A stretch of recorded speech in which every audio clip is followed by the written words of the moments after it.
In the East, a sage once said, "The superior man is modest in his speech but exceeds in his actions." Confucius. In the West, an emperor wrote, "Waste no more time arguing about what a good man should be one."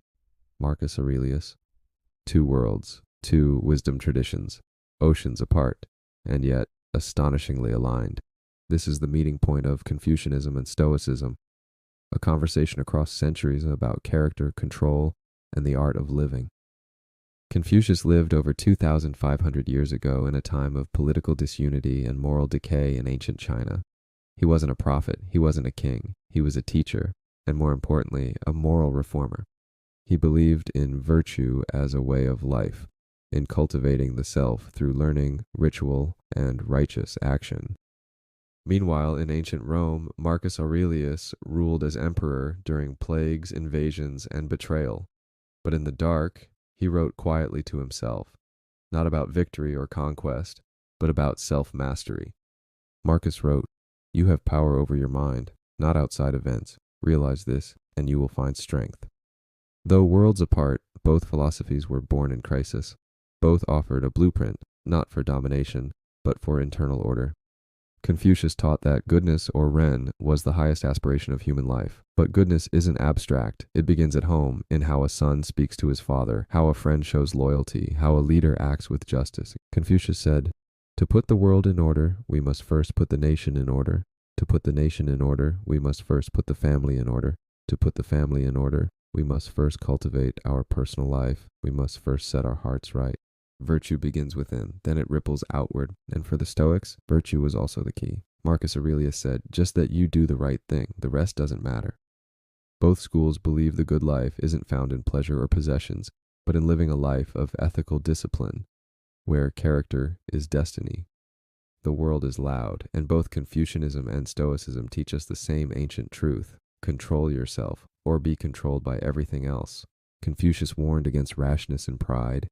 He urged calm, respectful conduct in all things. Confucius said, "The man who moves a mountain begins by carrying away small stones. Change begins with patience." Stoicism, on the other hand, confronts emotional turbulence head-on. Marcus doesn't ask us to suppress emotion. He teaches us to understand its source. If you are distressed by anything external, the pain is not due to the thing itself, but to your estimate of it, and this you have the power to revoke at any moment. Marcus Aurelius. Both wisdom traditions converge on this truth. You are not your anger. You are not your fear. You are the one who decides what to do with them.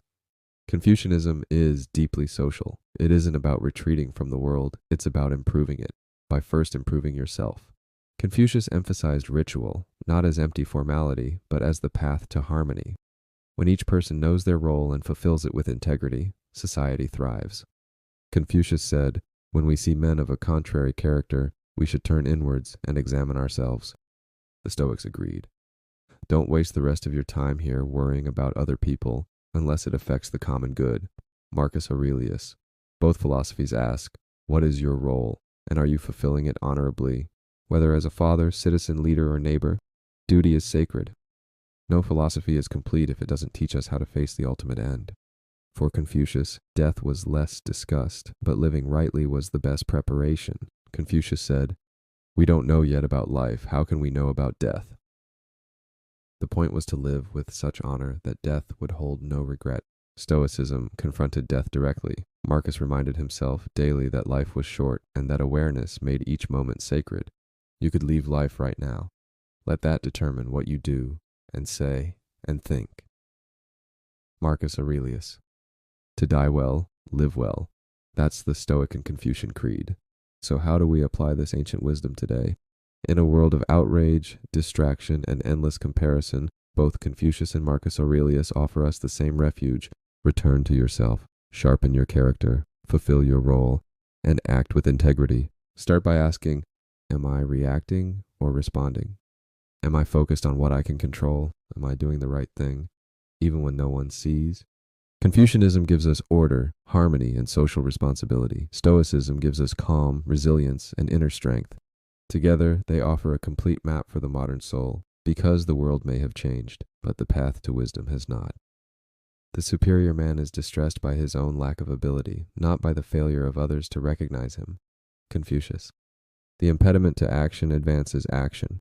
What stands in the way becomes the way. Marcus Aurelius. Two voices, one truth. You become strong by becoming good.